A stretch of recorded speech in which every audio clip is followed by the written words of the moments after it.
Hello everyone, welcome to Madridista Notes. The first topic I'm going to choose is Sandro Tonali from AC Milan. According to ABCES, Sandro Tonali is considered an option at Real Madrid.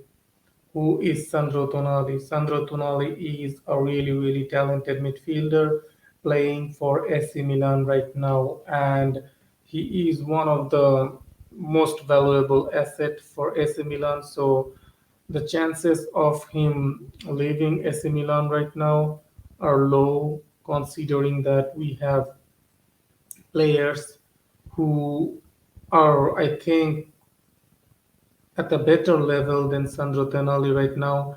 I wouldn't really swap Chouameni, Valverde, Camavinga, or even Ceballos for Sandro Tonali right now. And that's because I don't watch AC Milan week in, week out. I watch Real Madrid week in, week out. So I know what these midfielders can do. If I was going to take someone from the Italian league, a midfielder, I would take Barella from Inter Milan. And the reason for that is Inter has played in the last couple of years against Real Madrid multiple times in Champions League. And we have seen what kind of midfielder Barella is. And I am a fan of Barella, so I am always going to be pushing the Barella boat. But the reason I am saying right now that we do not really need to bring in anyone next season is because if we can keep Modric and Cruz for one more season, I think the Modric one is almost done 99%. But the Cruz one, there are still some confusion if Cruz is going to renew. There were reports that Cruz will renew if he is guaranteed that he won't be a bench option next season. And I think he won't be a bench option, but he won't be a guaranteed starter. I think that's the kind of deal Real Madrid is going to give him. And I think at the end of the day, Tony Cruz will extend for one more season. So the main option for the Real Madrid board is of course Jude Bellingham. The reports are they are still confident about Jude Bellingham. I wouldn't be sure about that. I talked about this issue in my last show too, and I am 90% sure he is going to England. Doesn't matter if it's Liverpool or Manchester City. I think his family wants to relocate to England and he's going to play in one of the biggest teams in England. And then when he has matured more, when is hitting his prime, I think he will move out of England to maybe Real Madrid, Barcelona, or he can even go to Italian league. Up to him. But I think his projection right now is going. He will prefer going to England right now. So what we have seen from Real Madrid recently is we have set out some first choice targets like Kylian Mbappe. When we do not get him, we do not really bring anyone as a replacement like a plan B or plan C.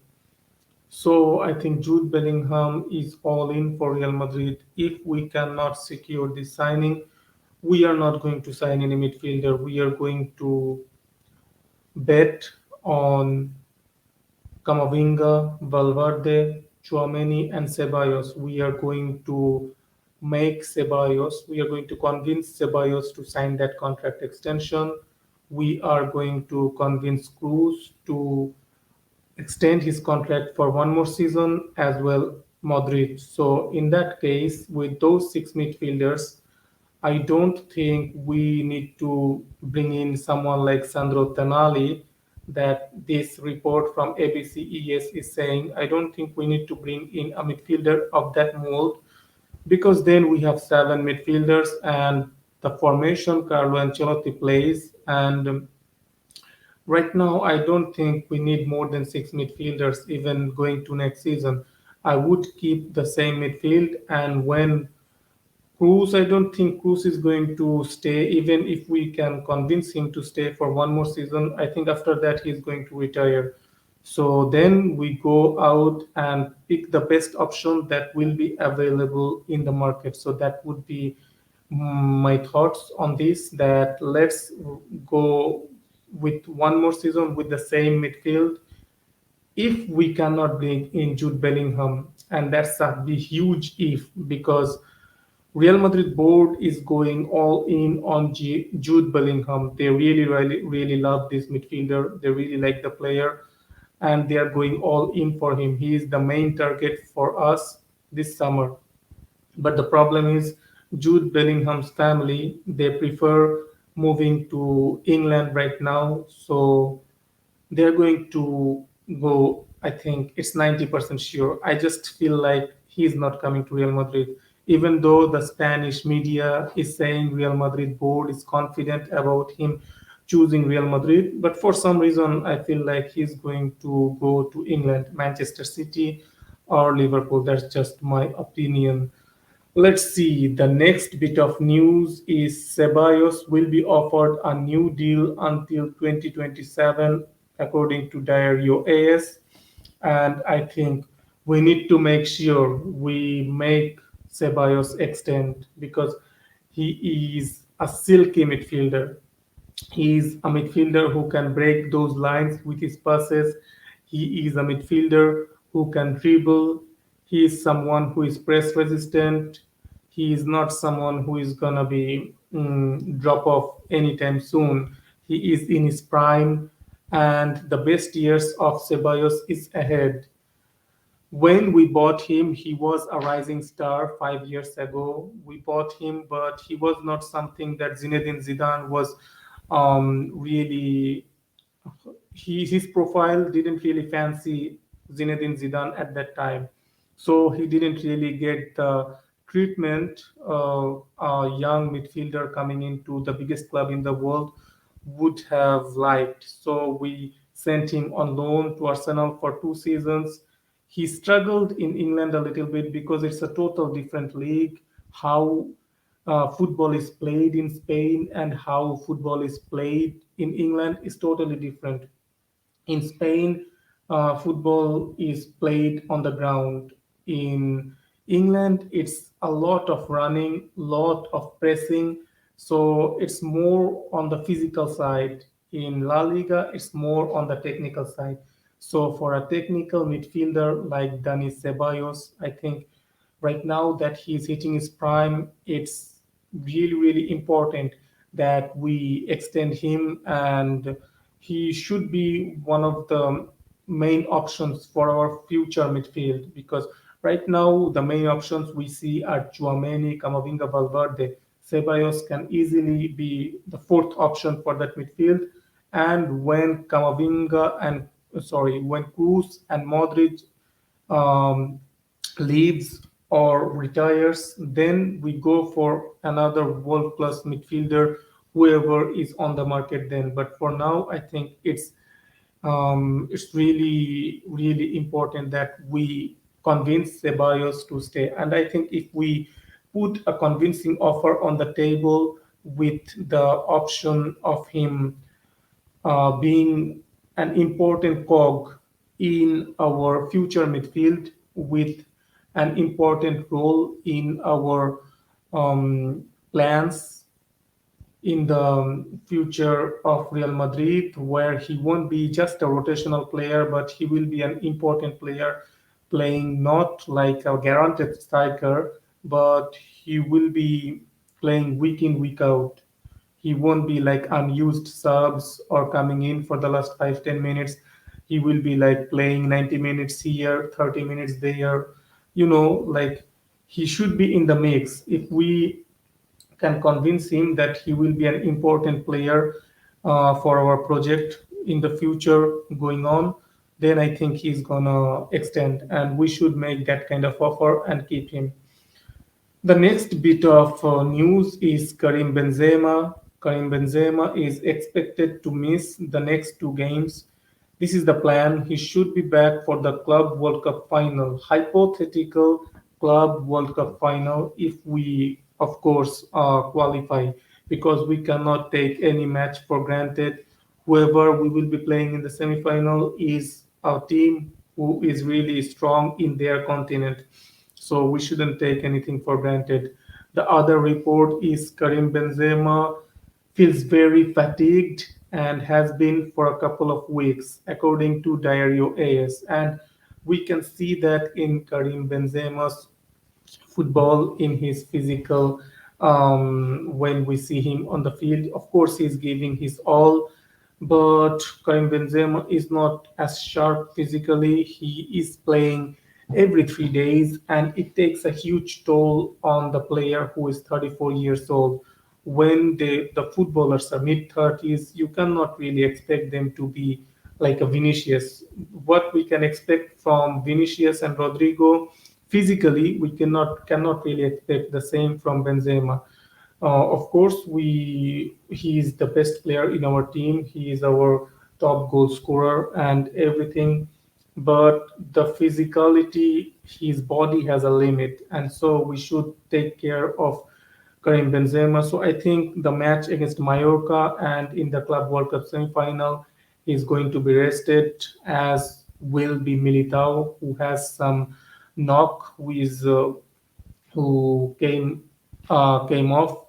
He was subbed off against Valencia. He had a knock, so I think Militao and Benzema, they will be rested for these two matches. I think they will be back if we qualify for the final, of course. And I think we should take care of their injuries really, really well, because Militao is the best defender of Real Madrid. There is no question about it. And Karim Benzema is the best forward, best player of Real Madrid. So trade with care, put them in cotton wool and take care of them. The next bit of news is regarding Marco Asensio's situation. Real Madrid want to renew him. Asensio wants a big contract and protagonism. Both parties have not met yet, according to Diario AS. And I think Asensio is not going to get a big contract and protagonism, because Carl Marco Asensio is not someone who gives us A plus performance week in, week out. Sometimes he has some patches here and there, and then he goes invisible for the next 3, 4 matches. And then he comes back, couple of matches, then he is invisible again for 3, 4 matches. That has been the case with Marco Asensio since he came back from that horrific injury. He has never been the player who has performed week in, week out. If you want to be fast, like a guaranteed starter for Real Madrid with protagonism, like a Vinicius, like a Karim Benzema in attack, you have to perform week in, week out. You have to show us some kind of form that we can trust on. He hasn't showed that. Of course, we know he's a talented footballer.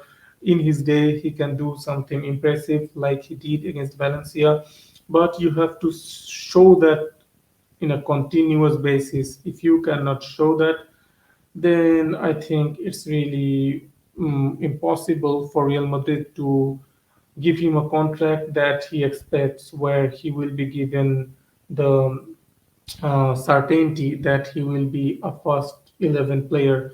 I think it would be a mistake if we give him that kind of guarantees, because he predominantly is not a right wing player. He can play as a right winger, but he should be played as a number 10, and we don't play with a number 10. So we have to give him a contract like, a substitute who will be a backup, or who will be fighting for that right wing position. That's it. He cannot be the first choice right winger, because that would be a really, really stupid thing to do, like we did with Gareth Bale when he had been injured regularly, but we bet on him, and then it went totally shit. After that, he was not available most of the time. So we shouldn't make that kind of mistake with Marco Asensio. He's a good player. He's not a world class player. We need someone really good in our right wing position. We don't have someone really good to play on the right hand side. The next bit of news comes from Ancelotti. He has confirmed that Militao and Benzema are undergoing tests. It doesn't seem serious. I think they will travel to the World Cup. I don't know if they will be available for the first or second game. So Carlo Ancelotti is almost giving it away that they will be rested for the Club World Cup. Maybe they will come as a substitute in the final if we reach the final, but that's it. He's not going to commit anything more than that, I think. The next bit of news is Rodrigo will start as a forward tomorrow, according to Marca, and that's easy to guess. Even I can guess it. Karim Benzema is not playing, and the only player right now in our squad who can play as a forward is Rodrigo, because I don't think Carlo Ancelotti even acknowledges the presence of Mariano or Hazard anymore. So the only player in that squad who can play as a forward is Rodrigo. So Rodrigo is going to play. And the same report says Camavinga will stay at left back because David Alaba has just come out of the injury. So, of course, Camavinga will continue. Ancelotti is not going to risk Alaba with a start. He will come on, I think, in the second half, like Chouameni came on against Valencia in the second half, for maximum 30 minutes, I think, to give him some minutes, get him physically ready. So you do not just bring in a player who came out of injury as a starter. That's a big no-no. The main question about tomorrow's 11 is the midfield. Chouameni feels ready to start according to Mark. Of course, the player will feel ready to start. The players always want to play. It was like that before. I don't know anymore, to be honest.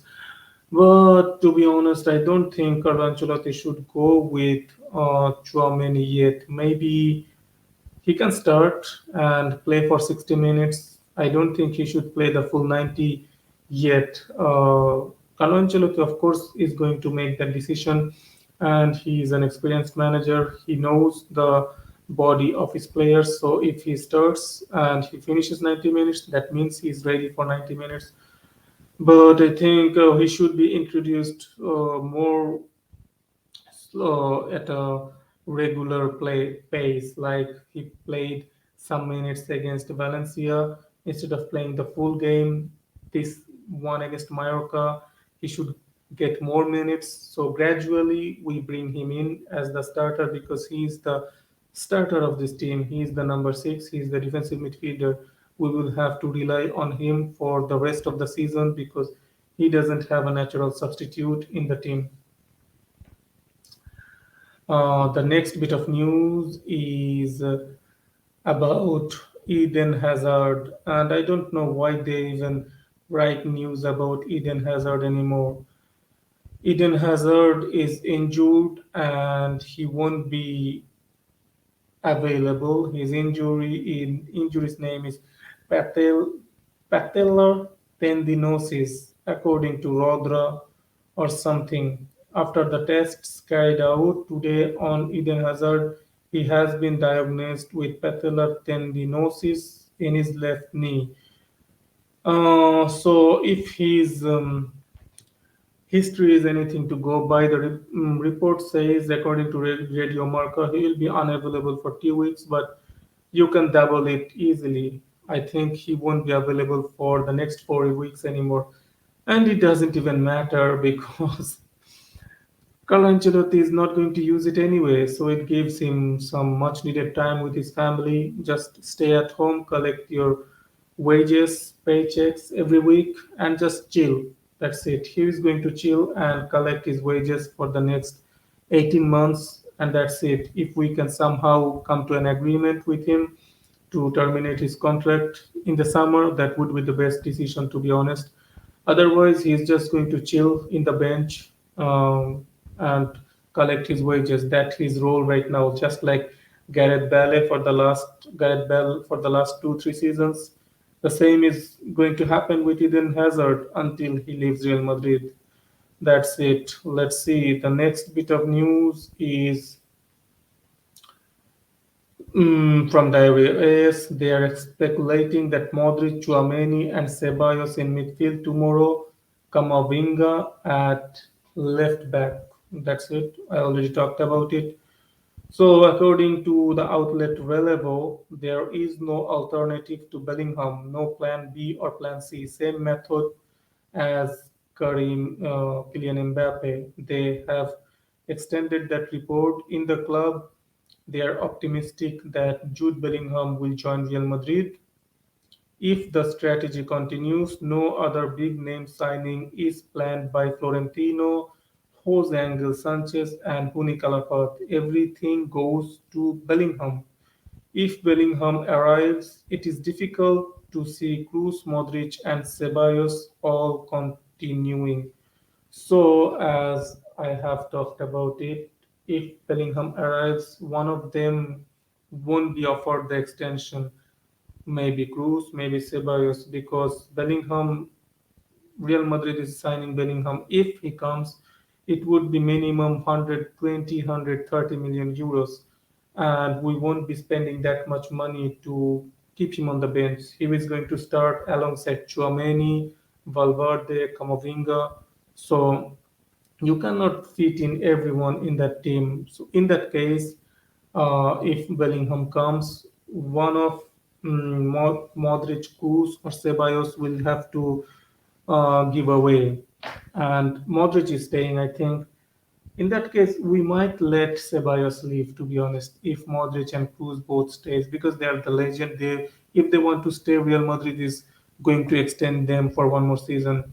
But in Ceballos' case, Real Madrid might just feel like it's even if it's a loss, they cannot give him the important role in the team if Bellingham arrives because they are betting more on Valverde, Camavinga, and Chouameni than they are on Ceballos. So that would be the only way to go. If Bellingham arrives, they will let I think Cruz if he doesn't renew or Ceballos. That's it, and that would be really sad.